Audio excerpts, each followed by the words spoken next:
Hello everyone, Jacob here.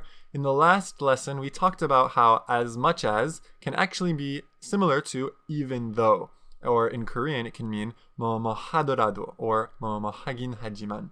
And if you haven't watched that video, please go back. You can click this link right here and watch it first and then come back and watch this video.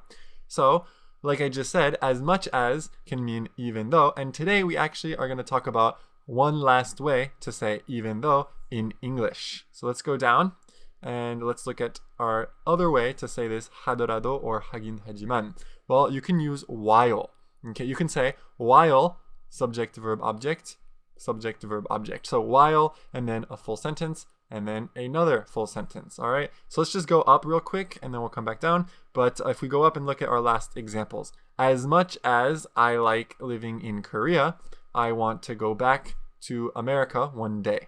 Okay, I could change this. I could say, while I like living in Korea, I want to go back to America one day. While I like living in Korea, I want to go back to America one day. Okay, so let's go ahead and go back down, and I'm going to give you two more examples, two new examples using this structure, and then we'll wrap up. It's going to be a really short lesson.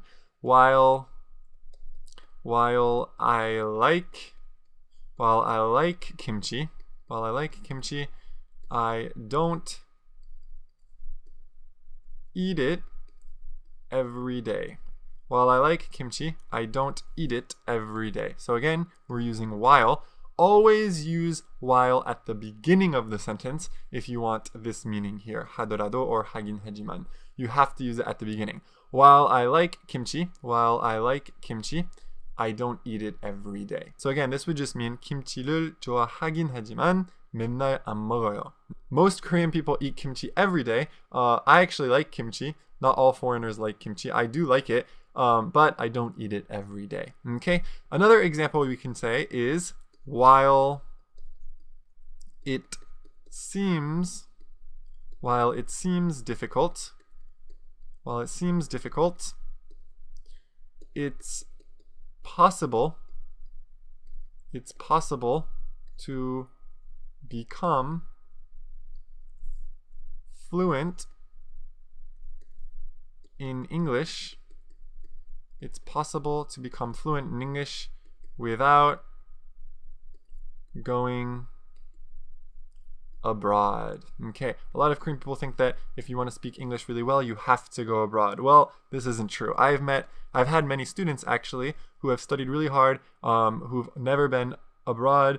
I have a lot of friends, people I work with, who have done this and they've become fluent without going abroad. So again, here I'm using while plus a full sentence, kind of in the same way as even though. So in both of these sentences, I could change it. I could use even though. Even though I like kimchi, I don't eat it every day. Even though it seems difficult, it's possible to become fluent in English without going abroad. Or, like we saw in the last lesson, you could change it to as much as I like kimchi, as difficult as it seems. Okay, so let's just recap real quick. What are all the different meanings of while?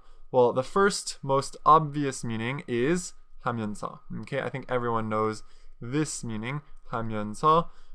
So that's like the most common way to use while, 하면서 or 하는 동안. The second way to use this, or the second meaning, would be 반면에, which we also talked about in another video. And if you haven't seen that video, okay, there's a link down here. You can click it and watch that. So while has many meanings in English. The first one, 하면서, second one, 반면에, and the third one, which we now talked about today, 하더라도 or 하긴 하지만. All right, I hope you enjoyed the lesson. I hope you understood it. Now you know all the different ways kind of to say 하더라도, 하긴 하지만, or in English kind of like even though. Okay, I'll see you next time.